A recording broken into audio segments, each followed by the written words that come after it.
Je réponds au nom de Guillaume Bikouba Siboula et je suis chimiste de formation. Mais présentement, je m'intéresse plus à la transformation des produits agroalimentaires.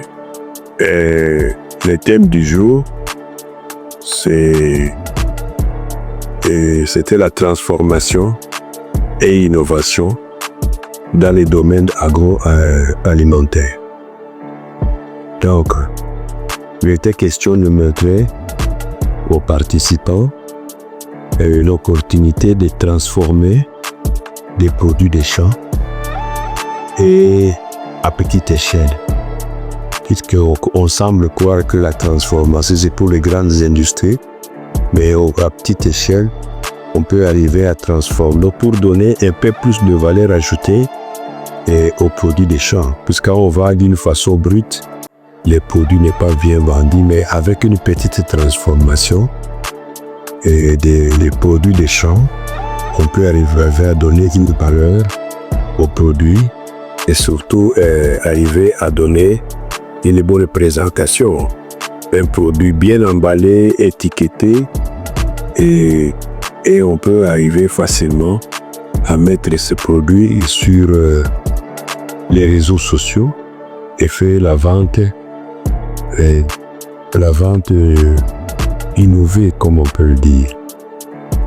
Pas une vente traditionnelle, aller au marché, vendre, non, on ne sait pas. Mais le produit peut être vendu dans des grands espaces. Et on se retrouve facilement puisqu'il faut plus de bénéfices que la vente brute. C'était ça. Et la culture des haricots que nous faisons ici chez nous, il y a d'abord, quand le produit quitte les champs, il faut faire le triage. Après ça, on fait le séchage. Et l'emballage peut suivre, tout comme on peut en fabriquer la farine. Et la farine coûtera un peu plus cher que les haricots. La farine des haricots est utilisée dans l'alimentation des enfants. On ajoute dans la bouillie une petite portion. Et la bouillie devient plus nutritive, plus étincelante pour les enfants. On peut le faire aussi avec le soja. La farine de soja pays. Et ça aussi, on introduit dans la bouillie des enfants et ça donne une valeur ajoutée. Oui, les apprenants, les agripreneurs, les agri-entrepreneurs, ils sont intéressés à la transformation suivant leurs interventions. Et on leur avait donné par groupe aussi des petits exercices qu'ils ont résolus avec vraiment satisfaction. C'est que ça montre qu'ils sont intéressés à la transformation. Bon, ça, c'est un échantillon témoin. Je crois qu'à dans l'avenir, on a la capacité de former plus des agripreneurs et les orienter dans des bonnes pratiques et culture et à la longue, je crois que toute la région peut se retrouver. Bon, l'agro-transformation n'est pas seulement faite pour les agronomes.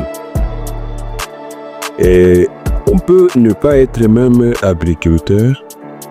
On peut acheter les produits déjà récoltés et on les transforme et on se retrouve facilement. Pas avec beaucoup de matériel, puisqu'on pense que pour transformer, il faut des grands équipements. Non, non.